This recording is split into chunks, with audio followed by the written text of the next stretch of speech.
Hello everybody, Mr. Tom here. I'm currently in my new house in North Carolina. You can see this is a very empty room.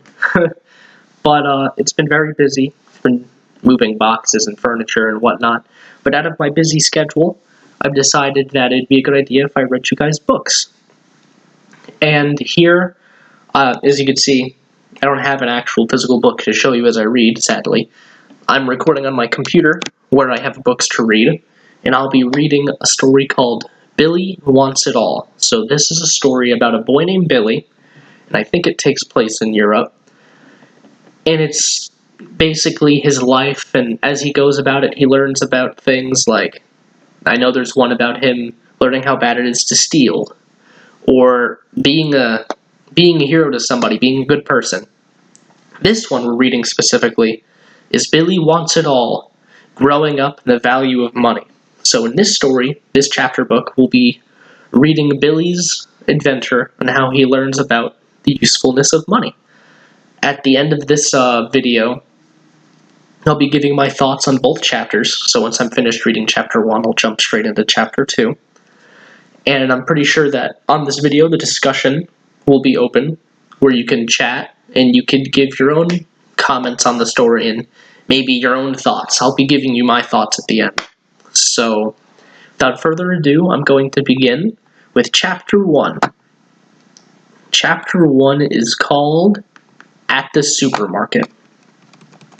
So, "Oh, Mom, do I have to?" Billy slumped down in the back seat of the car and clicked the seatbelt into place.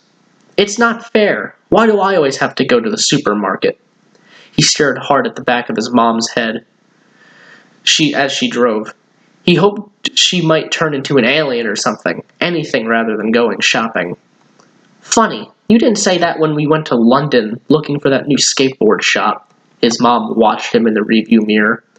Billy noticed and snarled back at her. "Yeah, well, that's different. I'll tell you what. You stop eating, or wearing clothes, or going to the toilet, or having a shower, or cleaning your teeth, or any other thing you do, like having clean sheets on your bed, or shoes on your feet, and Jacko as a pet, then you won't need to come shopping. How does that sound?" "Mom, be serious. All I'm saying is, why do I have to go shopping?" Billy gazed out of the car window. They passed the park. "Look, see? It's Tom, Aunt, and Khaled." He tapped his finger hard against the glass, trying to get her attention. "Please, Mom, stop and let me out." "I know that Lindy takes Aunt and Max when she goes shopping, so why shouldn't you come with me?" Billy's mom slowed the car as she approached a pedestrian crossing. The light had turned red by chance. Lindy and Max stood on the crossing. "See?" Billy screeched. "Aunt's not with them." He crossed his arms over his chest and jabbed his fists into his armpits while pushing his chin forward. "You can sulk all you like, but you're helping me with the shopping." Billy took a trolley and scooted it across the car park, following his mom into the supermarket. As they wandered up and down each aisle, working their way through a long list of items, every now and then Billy's hand would shoot out. He waited until his mom got distracted reading a label or trying to work out how many ounces in a gram, and then he would grab a packet of sweets or biscuits or shower gel in a Spider-Man-shaped bottle or anything else that struck his fancy. "No, Billy. How many times?" His mom reached into the trolley and put each item back, placing them randomly on shelves that contained something totally unrelated, but which they happened to be passing at the time. "You know money doesn't grow on trees." His mom narrowed her eyes, glaring at him. "And anyway, too much sugar is bad for you." "Yeah, but what about the Spider-Man shower gel? You want me to be nice and clean, don't you?" "Did you see the price of it compared to the supermarket's brand? It's twice as much." His mom held his gaze. "I suppose so." Billy dropped his head. As he did, he spotted one of those dental chew dog bones. "What about this?" Billy grabbed the packet. "If you get this for Jacko, then you won't have to pay for the dog dentist." Proud, he waved the bone in his mom's face. "Now, that makes sense. Investing in this dog chew today could mean we'll save on his vet bills in the future." She took the packet from Billy and dropped it into the trolley. Billy screwed up his eyes and creased his brow. "In wedding?" "Investing. It's when you make money work for you. His mom reached into the trolley and took up the chew bone again. See here? The price is £4.80. She held it out for Billy to see. The last time we got Jacko's teeth cleaned by the vet, it cost over £270. Crikey! That's nearly the cost of 2 skateboards. The one I want is only £140. Billy took the bone back. Does that mean if we buy this, you can buy me my skateboard with the money saved? He tilted his head to one side and made a cheesy grin. Please? He added for good measure. His mom pretended not to hear as she loaded more items into the trolley. Pick up that sack of potatoes for me, please, and then we're finished. Billy squatted and lifted the sack. He let out a grunt as he strained. Well? He asked again. His mom still didn't answer. A growing boy like you should be able to lift that. Billy staggered, lifting the sack high enough to push it over the side of the trolley. It dropped onto all the other shopping. Careful or you'll crush everything. Billy's mom maneuvered the sack onto one side. Right. Let's go and pay. The car boot shut with a loud thud. Okay, good job. Time to get this lot home. Billy's mom slipped into the car's seat. On the far side of the car park, Billy saw some teenagers practicing their skateboards. Look, Mom. See that boy there? Billy pushed his arm between the car's front seat and pointed. The one in the blue jacket. He's got the board I want. An Element Nadja Weaver. I saw it in the Boards and Bikes catalog. But you've got a skateboard. The one you bought from Dan Prescott with your birthday money. What's wrong with that? Billy's mom drove on, leaving Billy hanging over the back seat and watching his dream board disappear into the distance. It's okay, but I'm getting really good. Even Stu says so. Stu? Stuart Dunderdale? I told you to keep away from him. Billy's mom frowned. Billy didn't see, as he still sat looking out at the back window, but he heard his mom's disappointment. Yeah, but he reckons I ought to go in for the under-15 competition. But you're only 10. His mom sounded hesitant. Are you sure he said 15? Yeah, 'cause that's how good I am. Billy's smile couldn't have been wider as he thought about what Stu had said. So can I? How's your friend Ant going? Is he getting as good as you? Billy's mom stopped the car outside their house. He's learning slow, but he's nervous after breaking his arm when he smashed into the tree on his bike. I'm sure he is. Are you helping him to improve his skateboarding? Not really. I let him use my board sometimes, but he can't even drop or pump or do a kick turn. Billy sounded very matter-of-fact, but his mom didn't have a clue as to what he was talking about. Oh, that's a shame. Maybe you can teach him. His mom rubbed her chin while she thought. You say Stu says you're good enough to go in for the under-15 competition. Does that mean that there are a lot of children who aren't as good as compared to you? I guess so. Billy had the sack of potatoes over his shoulder as he strode up the garden path. Where do you want these? What about giving lessons? If you're that good, you can offer to teach other children and charge them.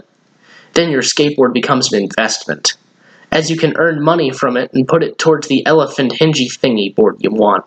Oh, Mom, it's called an Element Nadja Weaver. And that is the end of Chapter 1. So we're going to go ahead straight away and hop into Chapter 2 before I give you my thoughts. So Chapter 2 is called Tablet Computers for All. So it starts like this. Have you seen this? Aunt, Billy's best friend, pulled a folded scrap of paper from his school bag. It's from our school's parent-teacher group or whatever they're called. Aunt stopped walking and pulled at Billy's arm. Oi! What? Billy stopped also. What is it? This! Aunt waved the paper in his face. Have you seen it? It's so exciting. Aunt ran in a circle around Billy. Yeah, I got one, I think. What's it about? Billy snatched the paper from Aunt and read it out loud. Whoa! Tablet computers for all 5 and 6 students. Awesome! Billy high-fived Aunt. That's mega! Yeah, but it says the PTA are looking to all parents to help with fundraising or for a donation. Aunt's smile turned upside down. I'm not sure Mom and Dad can afford it. Don't they cost hundreds of pounds? About 500, I think. Billy's face dropped too when he realized the price. We can't end up the only ones in class without one. Aunt kicked at a stone as they continued their walk towards the bike sheds. I don't think Tom's mom will have the money. She has 3 kids.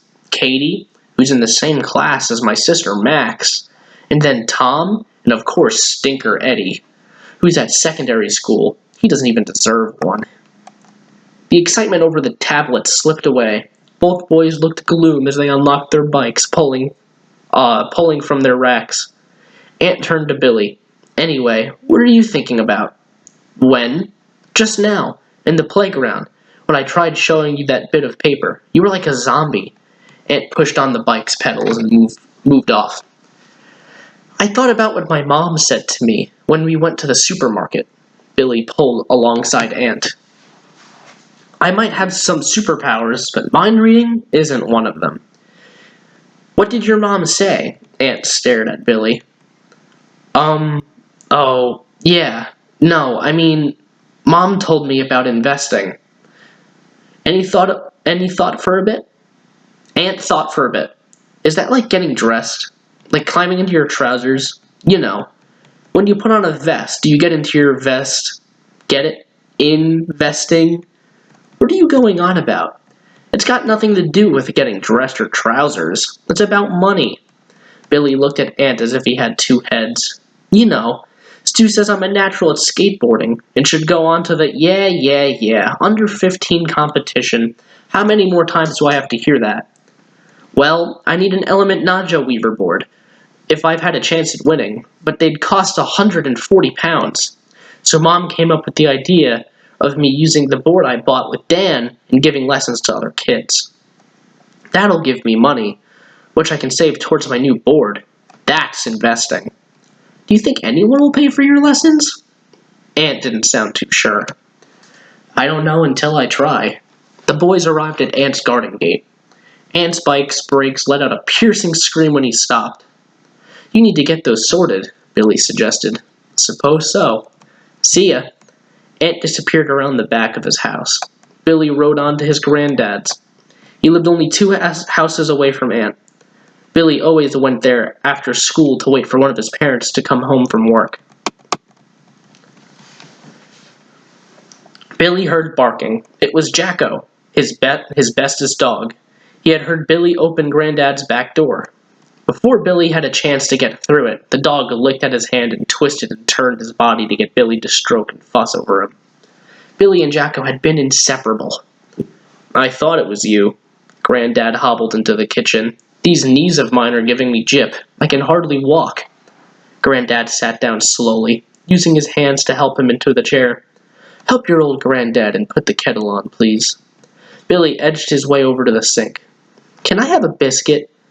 Billy rubbed Jacko's tummy. Please, Granddad. Hello, boy. Have you missed me?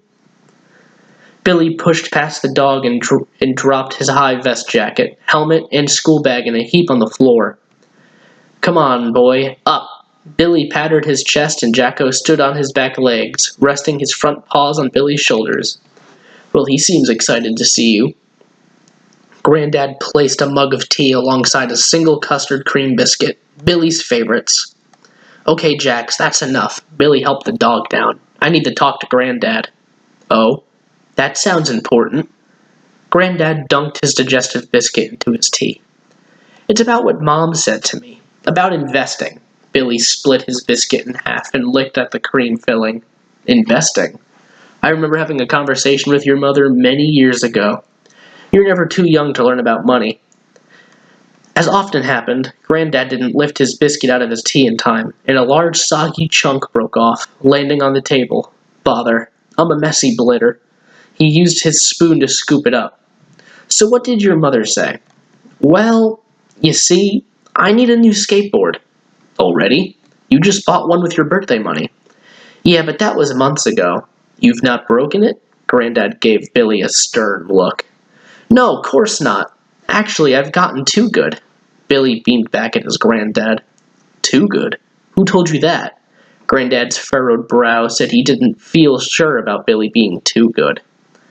Honest, it's a boy from school where Mom's deputy head. He's the best skateboarder around here. and he taught me. Now I'm nearly as good as him. Billy bit into his biscuit. He thinks. Crumbs sprayed everywhere. Hang on, stop. Wait until you finish chewing. Sorry, Granddad. It's just, I'm so excited. Billy swung his legs to and fro under the table as he talked. He said I should enter the under 15 skateboards competition. That's marvelous, but you're only 10. That's what Mom says, but it's because I'm so good. I don't see what that's got to do with investing. Granddad rubbed his forehead as he spoke. Basically, to compete, I need a better board. I've seen the one that I want, but it's 140 pounds. So, Mom suggested I invest to get the money. Billy sat back in his seat. So I still don't really understand. Invest what? If you remember, I used my birthday money from you and some of my pocket money to buy the board I have now, but I need a new, much better one. Okay. Granddad leaned in, hoping that might help him understand. Then what? If I use this board to give kids lessons, and if they pay me, say 50 pence or even a pound, I can save that money towards the new board. Ah, I see. You'll make your birthday money work for you. Granddad sat back and smiled. I taught your mother well. Billy bent to stroke Jacko, who laid under the table. But I'm not too sure how to go about it. Well, you have a skateboard and the ability to use it, better than most of the children around here. Yes? Granddad kept a close eye on Billy. He wanted to make sure he followed each step. So now, you need to find children who want to learn and who will pay to be taught. Granddad pulled open the drawer in the kitchen, and he took out a pad of paper and a pen. Billy watched his every move. Right. So who knows about these lessons? Granddad waited to write the answer with the pen. Billy shrugged. No one really. I told Aunt, sort of, but no one else. That's what I thought. Granddad pushed the pad and pen towards Billy. What you need to do is let everyone know, like they do on the TV advertisements. What? On the TV? No, silly. Make a poster or two and put them where other kids will see. Granddad raised his head and looked up while he thought. I know. Put one at the skate park ramp, one in the New Siggins window, and maybe hand out some in the school playground. You might have to ask your teacher before you can do that, though. And that is the end of Chapter 2. There we go.